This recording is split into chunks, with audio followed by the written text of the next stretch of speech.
ओम गम गणपते नमः। प्रिय मित्रों, आपका दिव्य साची एस्ट्रोलॉजी चैनल पर पुनः स्वागत है। दो ग्रहों की युति में सूर्य का चंद्र के साथ, मंगल के साथ, बुध के साथ लेकर राहु तक की चर्चा हम कर चुके हैं। युति माने दो ग्रहों का साथ साथ बैठना। आज सूर्य का एक बहुत ही यूनिक ग्रह केतु के साथ लग्न से 12वें भाव तक बैठे होने का या स्थित होने के बारे में चर्चा करेंगे।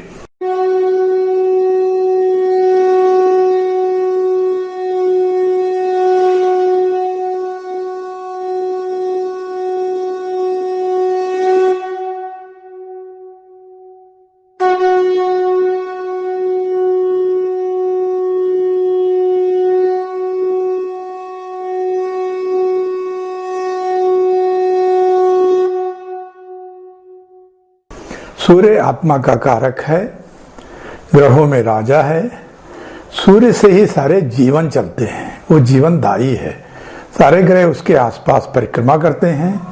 जातक सूर्य से प्रभावित अगर है तो प्रतापी होगा, राजा के समान होगा और थोड़ा वो क्रूर माना जाता है ग्रह, क्योंकि बिना डिसिप्लिन के, बिना स्ट्रिक्ट हुए राज्य चलाना, शासन चलाना थोड़ा मुश्किल है। इसलिए सूर्य को क्रूर ग्रह की संज्ञा दी गई है। और केतु बहुत ही यूनिक छाया ग्रह है। हमारे पूर्व जन्म से ये संबंध रखता है। पूर्व जन्म के कर्म करते करते जब प्राण त्याग हुआ तो जो अधूरे कर्म या आकांक्षाएं थी वो इस जीवन में पूर्ण करने की इच्छा लेकर आता है। तो वो जिस भाव में भी बैठता है उससे संबंधित कामकाज आपका जो है पिछले जन्म में शायद थोड़ा छूट गया था। और सूर्य केतु के इंडिपेंडेंट प्रभावों के लिए आप जो है लिंक दिए हुए हैं, उनको देख लीजिएगा, जो हमने पहले ऑलरेडी डिस्कस किया हुआ था। ये जो केतु और सूर्य के साथ संबंध है, एक बहुत ही स्पिरिचुअल, आध्यात्मिक संबंध है। और जनरली ऐसे लोग कुछ बहुत बड़ा करने के लिए आते हैं। सूर्य ईगो और केतु अपने आप की खोज में अंतर्मुखी होता है। विश्वास रखिए कि एक न एक दिन यह युति, सूर्य और केतु की युति, जातक को ऊपर ले जाती है। समय लग सकता है क्योंकि केतु शरीर के लिए बॉडी है, हृदय, और जो इसका एरो का टेल है, मतलब जो स्पीड है, वो रियल फोर्स जो है वो केतु से है। अब जो मेन चीज है वो मिसिंग है, that is the front portion. इसका मतलब इसको बड़े सावधानी से हैंडल करना है। अगर इसको सही दिशा मिल गई तो sky is the limit. Action with direction, Ketu can do wonders. ऐसे लोग जब अपनी जगह को छोड़ के जाते हैं तो लोग उनको बहुत याद करते हैं। वो एक लेगेसी छोड़ देते हैं, मतलब पृथ्वी पर अपने पद चिन्ह छोड़ के चले जाते हैं। राजकीय कर्मों में बहुत अच्छी ऊंचाइयां पाते हैं। क्यों? क्योंकि केतु शरीर है, हार्ट है। सारा काम इनका मोस्टली हार्ट से होता है। कहीं पे कोई मन जो होता है, बुद्धि जो होती है, वही हमको चंचलता देती है और पथभ्रष्ट करती है। हार्ट हमेशा कॉन्शियस और सही रास्ते पे ले जाता है। तो केतु हमको सही रास्ते पे लेकर चलता है। हालांकि ऐसे लोगों को अकेलापन अच्छा लगता है और रिकॉग्निशन चाहते तो हैं, लेकिन कभी ऐसा दिखाते नहीं कि हम चाहते हैं। ये यूनिक होते हैं, ये कोई नॉर्मल लाइफ नहीं जीते केतु और सूर्य की युति वाले या केतु डोमिनेटेड पर्सनालिटीज। यदि सूर्य केतु की युति का मतलब जातक का जन्म सूर्य ग्रहण के आसपास हुआ है। और डिग्री वाइज अगर कहें तो सूर्य और केतु अगर 10 डिग्री के अंदर हैं तो प्रभाव में जो इफेक्टिवनेस है, चाहे वो पॉजिटिव है या निगेटिव है, ज्यादा होगा। और अगर दूरी है तो प्रभाव में कमी होगी। और ऐसा है, आप तो जानते हैं कि केतु रेट्रोग्रेड चलेगा और सूर्य अगर दूसरे भाव में दोनों हैं तो केतु चला जाएगा पहले भाव में, सूर्य चला जाएगा तीसरे भाव में। तो दोनों अपोजिट चलते हैं। तो 10 डिग्री के बाद वो फर्क आने लगता है तो उसका प्रभाव उसी के हिसाब से हमको देखना पड़ता है। अब हम बात करेंगे इनका प्रथम भाव में होने का क्या इफेक्ट होता है। देखिए, प्रथम भाव में सूर्य जो है जातक को चरित्रवान बनाता है, प्रतापी बनाता है, पराक्रमी, लेकिन विवाह में डिले करता है क्योंकि यहां से डायरेक्ट वो 7वें घर को भी देख रहा होता है। और जहां तक केतु का सवाल है, पहले भाव में वो जातक को दुबला पतला शरीर देता है, अलौकिक शक्ति प्रदान करता है, उसकी ग्रास्पिंग पावर बहुत स्ट्रांग होती है। यहां हम बताना चाहेंगे सूर्य और केतु की जब युति होती है तो दोनों के प्रभाव बराबर रहते हैं। मतलब ऐसा नहीं होता कि केतु के प्रभाव कम हो जाए या केतु की वजह से सूर्य के प्रभाव कम हो जाए। ज्यादातर केसेस में इन दोनों के प्रभाव देखे जाते हैं। जातक अधिज्ञानवान, प्रतापी, चरित्रवान, समाज में प्रतिष्ठित, लोग इनके गुणों का लोहा मानते हैं। अच्छे शिक्षक, पॉलिटिशियन, पुजारी, प्रीस्ट, वक्ता, कवि हो सकते हैं। इनकी ग्रास्पिंग पावर बहुत तेज होती है। पूर्व जन्म में कुछ ऊंचा अचीव करना चाहते थे, पहले घर का मतलब है, और उस प्रोसेस में असामयिक तरीके से या जैसे भी उनके प्राण चले गए या उनका जीवन परिवर्तन हो गया, उस जन्म से इस जन्म में आ गए, तो वो जो इच्छा है उनकी ऊंचाइयों तक पहुंचने की वो जारी रहती है। जातक को ये ज्ञान होता है कि वो कुछ बड़ा करने के लिए पैदा हुआ है। अब हम बात करेंगे सूर्य केतु का दूसरे भाव में प्रभाव। सूर्य अगर अकेला है दूसरे भाव में तो धनार्जन के लिए अति परिश्रम करना पड़ता है और उसको अधिकारियों के साथ बातचीत करते समय थोड़ा ध्यान रखना चाहिए, नम्रता से पेश आना चाहिए। केतु अगर दूसरे भाव में है तो जातक को पुस्तकों का शौक होता है, कुछ पढ़ता है और कुछ रखता है, उसके बाद अच्छी लाइब्रेरी होती है। अब दोनों की युति में दोनों के प्रभाव होंगे। धन और वाणी के भाव में जो दूसरा भाव है सूर्य केतु का मतलब है कि जातक पूर्व जन्म में धन संचय या कुछ बहुत बड़े स्पीच एड्रेस को कर रहा था या वो अचीव करना चाह रहा था और ऐसा करते हुए उसने नया जीवन प्राप्त किया। परिणाम स्वरूप वह परिवार के प्रति अति जिम्मेदार व्यक्ति होता है और उसको धन संचय का जो आकांक्षा होती है, ये आकांक्षा उसको राहु से भी आती है कि राहु डायरेक्ट देख रहा है इसको। ऐसे जातक बहुत ब्राइट और इंटेलिजेंट होते हैं। इनको समझना और इनकी सोच तक पहुंचना एक नॉर्मल आदमी के बस की बात नहीं होती है। ऐसे जातक को स्वास्थ्य, स्पेशली पाचन क्रिया का ध्यान रखना चाहिए और पॉलिटिशियन या सरकारी कर्मचारियों, निदेशक आदि से नम्रता से पेश आना चाहिए। बात करेंगे सूर्य केतु का तीसरे भाव में प्रभाव। तीसरे भाव में सूर्य जातक को साहसी बनाता है, जागरूक बनाता है और भाइयों के लिए स्थिति थोड़ी नाजुक होती है। यहां पर केतु तेजस्वी, धनवान, बलवान, सबका प्रिय बनाता है और भाई बहनों के लिए भी ये केतु यहां होने से भी स्थिति नाजुक होती है। अब दोनों को अगर बात करें तो जातक का पूर्व जन्म में जीवन भाई बहनों, दोस्तों, टीम में, क्योंकि टीम को भी रिप्रेजेंट करता है, सोशल रिस्पॉन्सिबिलिटी को बिताने में बीता, निभाने में बीता और कहीं पे कोई उसको कमी रह गई। इन्हीं किसी एक लक्ष्य की प्राप्ति के लिए जो छूट गया था वो इस जन्म में उसको पूर्ण करने के लिए उत्पन्न हुआ है या जन्म लिया है। साथ ऐसे जातक अपने कामों में बहुत कुशल होते हैं, ऑफिस में हो चाहे जहां भी हो। प्रायः इनको विदेशी भाषाओं का ज्ञान होता है। कभी कभी यह ट्रांसलेशन या बिजनेस का भी ट्रांसलेशन का बिजनेस भी करते हैं। यह न तो दूसरों के काम में कोई दखल देते हैं और न ही इनको अपने काम में दखल पसंद आता है। अब हम बात करेंगे सूर्य केतु का चौथे भाव में प्रभाव। चौथे भाव में सूर्य अकेला मानसिक चिंताएं देता है, ट्रांसफर होते हैं जातक के, बंजारों जैसी जिंदगी और पैतृक संपत्ति मिलने की संभावना बनती है। केतु की चौथे भाव में स्थिति एक नाजुक स्थिति है। संतान प्राप्ति, घर बार, से वो प्रेम करने वाला होता है, संतान प्राप्ति में थोड़ा सा दिक्कत हो सकती है। चौथा भाव 10वें से अपोजिट है, तो ये सूर्य का एक कमजोर भाव है। यह संयोग इंडिकेट करता है कि पूर्व जन्म में जातक माँ, घर या वाहन या इससे रिलेटेड कर्म इस जन्म में कैरी फॉरवर्ड कर रहा है।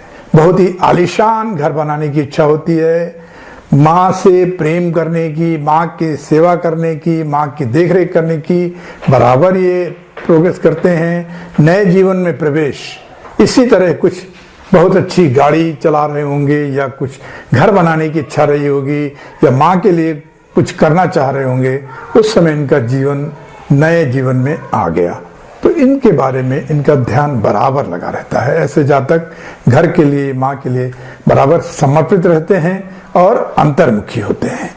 अब बात करेंगे हम सूर्य केतु का 5वें भाव में प्रभाव। 5वें भाव में सूर्य अकेला संतान प्राप्ति एवं आयु, एज के लिए थोड़ा एडवर्स माना जाता है। आमदनी के लिए पॉजिटिव है और केतु के लिए यह 5वां भाव थोड़ा नाजुक होता है। कम संतानें होती हैं, सुखी होती हैं और घर बार सब संपन्न और खुद स्वस्थ होता है। जातक की कुंडली अगर हम युति की बात करें तो 5वें पुत्र प्रेम शिक्षा के भाव में सूर्य केतु का ये साथ साथ बैठना ग्रहण योग है, संतान प्राप्ति में थोड़ी बाधा दे सकता है। कम संतानें होती हैं, लेकिन 2 या 3, लेकिन अच्छी संतानें होती हैं। यह कार्मिक योग जातक को नीतिवान, ज्ञानवान, आयुर्वेद व धार्मिक ग्रंथों में रुचि प्रदान करता है और ये बड़े ही लॉ अबाइडिंग होते हैं। गुरु की दृष्टि पड़ जाए तो इनको मंत्र सिद्ध करने की क्षमता प्राप्त हो जाती है। पूर्व जन्म की शिक्षा, प्रेम, परिवार, स्पेशली पुत्र पुत्री के स्नेह की वजह से ये इन चीजों को बराबर प्राथमिकता देते हैं और उसका ध्यान रखते हैं। अब हम बात करेंगे सूर्य केतु का 6ठे भाव में प्रभाव। 6ठा भाव अकेला सूर्य अच्छा पॉलिटिशियन बनाता है, प्रसिद्ध, सफल और उसको बीमारियों से लड़ने की क्षमता प्रदान करता है। अकेला केतु अच्छा नाम देता है, धन, यश, रोग रहित बनाता है, जब तक वो वह स्वस्थ रहता है। अब दोनों का संयोग स्वास्थ्य पर काफी अच्छा असर देता है और जातक इसका ध्यान रखता है, स्वयं इसका ध्यान रखता है। जातक का प्रयास काम को परफेक्ट करने में बहुत ज्यादा रहता है, जैसे उसकी और परफेक्शन के प्रोसेस में उसकी एंजाइटी बढ़ती है। तो जातक को सलाह है कि समय और समाज जैसे चलता है ना, उसको ध्यान रखते हुए उसके फ्लो में चलिए, क्योंकि आप परफेक्शन के चक्कर में रहेंगे तो आपकी एंजाइटी बढ़ेगी और आप ही को मुश्किल होगी। जातक के जीवन में बहुत सारे चैलेंजेस भी आते हैं, लेकिन 35 वर्ष की आयु तक जैसा देखा गया है, इस युति का प्रभाव कम हो जाता है या कम होने लगता है और जातक सफलता की ओर अग्रसर हो जाता है। अब बात करेंगे सूर्य केतु का 7वें भाव में प्रभाव। 7वें भाव में प्रभाव सूर्य विवाह के संबंधों में थोड़ा डिले करता है, क्योंकि वो डायरेक्टली वहीं पे बैठा हुआ है वैवाहिक भाव में। केतु भी वैवाहिक जीवन के लिए जो है उतना अच्छा नहीं होता है अगर वो 7वें भाव में है, तो ये मामला थोड़ा नाजुक है। इसकी युति जातक वैवाहिक जीवन में थोड़ा न्यूट्रल रहता है, उदासीन रहता है, क्योंकि केतु जो है वो बहुत ही आध्यात्मिक विचार देता है, मोक्ष जैसे, तो वो विवाह जैसे संबंधों में थोड़ा उदासीन रहता है और व्यापार में भी कुछ थोड़ा उदासीन रहता है, इतना पुश नहीं लगाता। सूर्य के लिए 7वां भाव उतना फलदायी नहीं होता है, इसलिए आप यहाँ पर सूर्य की उपासना अवश्य करें। इतना कुछ होने पर भी जातक जीवन साथी के साथ बहुत समझदारी से और अच्छी अंडरस्टैंडिंग से जीवन यापन करता है। अब बात करेंगे सूर्य केतु का 8वें भाव में प्रभाव।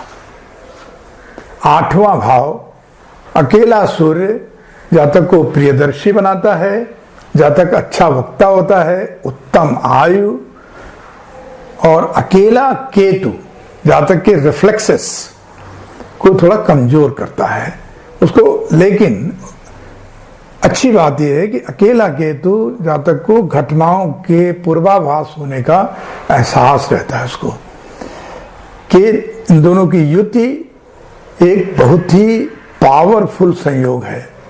जातक रिसर्च, इन्वेंशन, जहां पे नई नई चीजें निकालनी हैं उसमें अच्छी प्रगति करता है, चाहे जहां भी काम कर रहा हो। और राहु चूंकि दूसरे भाव में है तो जातक अच्छा वक्ता भी हो सकता है। जातक की ऑकल्ट साइंस, एस्ट्रोलॉजी, तंत्र मंत्र आदि में भी काफी रुचि होती है। सप्तम जीवन साथी के भाव से 8वां भाव दूसरा भाव है, इसलिए जातक को ससुराल पक्ष की जिम्मेदारी भी मिलने की संभावना रहती है। चोट चपेट का ध्यान रखें, रिकवरी में काफी समय लग सकता है। अब बात करेंगे सूर्य केतु का 9वें भाव में प्रभाव।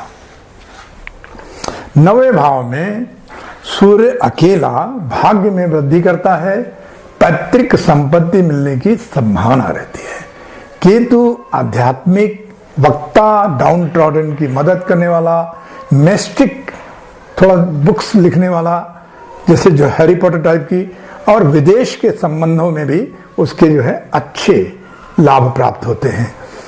युति की बात करें तो जातक चरित्रवान, भाग्यवान, आध्यात्मिक, जानकार और विदेश से संबंध या सेटलमेंट से लाभ और उच्च पद प्राप्त करता है। पूर्व जन्म कार्मिक कारणों की वजह से पिता की जिम्मेदारी आने की संभावना रहती है। जातक की धर्म के प्रति रुचि और प्रायः उसमें फोर फादर्स के गुण आते हैं जातक के अंदर। अब हम बात करेंगे सूर्य केतु का 10वें भाव में प्रभाव। सूर्य 10वें भाव में अकेला, आप सबको पता है कि कैरियर के लिए बहुत ही अच्छा होता है, शक्तिशाली होता है जातक, प्रसन्न चित्त रहता है और प्रायः उसको सरकारी नौकरी मिलती है। केतु यहां पर उसको दृढ़ इच्छा शक्ति वाला बनाता है, चतुर, बुद्धिमान, ज्ञानी, लोगों पर अच्छा प्रभाव डालता है, पिता की आयु के लिए थोड़ा एडवर्स होता है। अब युति की बात करें तो जातक हमेशा इन सब गुणों के साथ, सूर्य और केतु के सारे गुण रहेंगे उसके अंदर, क्या होता है कि उसकी रेपुटेशन बहुत अच्छी होती है, इसलिए उसको हमेशा रेपुटेशन की चिंता लगी रहती है, बहुत सजग रहता है और बहुत ही अच्छी युति है ये। कर्म की 10वें भाव में जातक कुछ नया करने की इच्छा रखता है, अपने कर्मों से कुछ नया करके जाना चाहता है। पॉलिटिशियन हो, चाहे साइंटिस्ट हो, चाहे डिफेंस में हो, चाहे जहां हो, क्योंकि जनरली सूर्य राजकीय पद देता है, तो चाहे जहां भी हो वो कुछ नया करके जाना चाहता है। और सूर्य और केतु के सारे बताए हुए गुण फलीभूत होते हैं। पिता की जिम्मेदारी, राहु चतुर्थ भाव से घर बार में भौतिक प्रगति के लिए प्रेरित करता है, क्योंकि चौथे भाव से राहु देख रहा है 10वें भाव को। तो अब हम बात करेंगे सूर्य केतु का 11वें भाव में प्रभाव। 11वें भाव में अकेला सूर्य जातक को धनवान बनाता है, उत्तम आयु देता है, उच्चाधिकारियों के साथ अच्छे सहयोग होते हैं, सिद्धांतों वाला व्यक्ति होता है। केतु जातक को बुद्धिमान बनाता है, धनवान, ज्ञानी, संतान को पालने में उसको केयर लेना होता है, बस इंट्यूशन उसके जो है बहुत सटीक होते हैं, इंट्यूटिव होता है, माँ का ध्यान रखता है। अब इन दोनों की जो है प्रभाव युति में रहेंगे। सूर्य केतु के साथ साथ होने पर दोनों ग्रहों के प्रभाव होंगे फलीभूत, और इनकम का भाव होने के कारण, 11वां भाव आय का भाव होने के कारण, पूर्व जन्म के प्रभाव में जातक कभी कभी इनकम के बारे में चिंता करता है या उसको भय होता है, जो छूट गया था ना उसको पूरा करने की चिंता या कहीं कहीं से भय लगता है, तो बराबर वो प्रयत्न करता है और प्रायः सफल होता है। जातक का देश विदेश में भ्रमण या संबंध या सेटलमेंट या वहां से सम्मान मिलने की संभावना बनती है। विशेषकर ऐसे जातक को कुत्ते पालना चाहिए या उनको खिलाते रहना चाहिए तो बहुत शुभ हो जाएगा यह पर्टिकुलर युति इस 11वें भाव में। अब हम बात करेंगे सूर्य केतु का अंतिम भाव में प्रभाव, यानी कि 12वें भाव में प्रभाव। तो सूर्य यहां पर अकेला संतान के लिए शुभ होता है, जातक को एनर्जेटिक बनाता है, लेकिन आंखों की समस्या देता है। केतु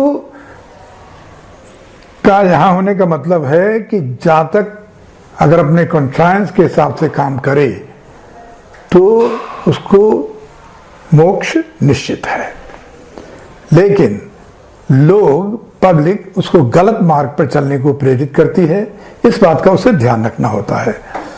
अब इन दोनों की युति अध्यात्म की दृष्टि से 12वें भाव में बहुत ही पावरफुल है, बहुत ही शुभ स्थिति है। जैसे कोई पूर्व जन्म का अद्वितीय ज्ञानी, योगी, असामयिक या किसी कारण से उसका जीवन बदलने के कारण, समाप्त होने के कारण इस जीवन में वो उसको भरपाई कर रहा होता है। साधना, धर्म, आश्रम में रुचि, देश विशेष में सम्मान, इन सब की मिलने की संभावना होती है।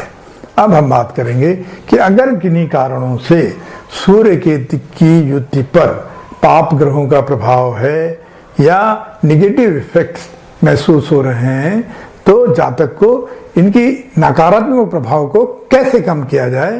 तो सबसे पहले तो सूर्य की, भगवान सूर्य की उपासना करें। प्रातःकाल स्नान के पश्चात तांबे के लोटे में जल लेकर के उसमें थोड़ा सा हल्दी चुटकी भर और 2-3 काले तिल, 1-2 गुलाब की पंखुड़ियां, कुछ नहीं है तो प्लेन वाटर, सादा जल ही लेकर के आप भगवान सूर्य को अर्घ दें और अर्घ देते समय उनके मंत्रों का जाप करें। ओम सूर्याय नमः, ओम आदित्याय नमः, ओम भानवे नमः, ओम मित्राय नमः। लेकिन आपको सारे मंत्र नहीं मालूम है तो ओम आदित्याय नमः जप करते हुए जल गिराएं और जल के ऊपर अपनी दृष्टि रखें सूर्य को देखते हुए। ये आपके लिए शुभता प्रदान करेगा, नकारात्मक प्रभाव कम होंगे। दूसरा, केतु के लिए आपको भगवान गणेश की उपासना करनी चाहिए। ओम गम गणपति नमः का 11 बार, 51 बार, 108 बार पाठ करें जैसा संभव है। दूसरा, नेक्स्ट, ओम केम केतवे नमः, भगवान केतु की डायरेक्ट प्रार्थना, ओम केम केतवे नमः। कान छिदवा लें, उसमें सोने की पिन या बाली पहनी जा सकती है। इससे जो है केतु के नेगेटिव इफेक्ट्स जो हैं वो बहुत कम हो जाते हैं। काला, सफेद जैसा आपको पसंद है या चितकबरा कुत्ता पालें, इससे भी शुभता बढ़ती है। बहुत हल्का परफ्यूम यूज करें, अगर परफ्यूम यूज करते हैं बहुत हल्का यूज करें, शुभ रहेगा। कभी किसी को कर्स ना करें, किसी को श्राप ना दें, किसी के साथ बारे में गलत ना बोलें, गाली गलौज ना करें, नहीं तो केतु कमजोर होता है। हमेशा अपनी खोज को जारी रखें, अपने आप को जानने में बराबर लगे रहें। उत्तम सात्विक आचरण, शुद्ध चरित्र, राहु हो या केतु हो, इनके नकारात्मक प्रभाव को बिल्कुल ही नष्ट कर देता है, ये आप विश्वास मानिए। इसके साथ हमारी जो श्रृंखला सूर्य के साथ ग्रहों की थी वो आज समाप्त होती है। अब हम अगले एपिसोड से चंद्र के साथ विभिन्न ग्रहों की युति का डिस्कशन करेंगे और हम आपसे रिक्वेस्ट करते हैं, आग्रह करते हैं कि आप हमारे साथ बने रहें, लाइक करें, सब्सक्राइब करें, शेयर करें। बहुत बहुत धन्यवाद।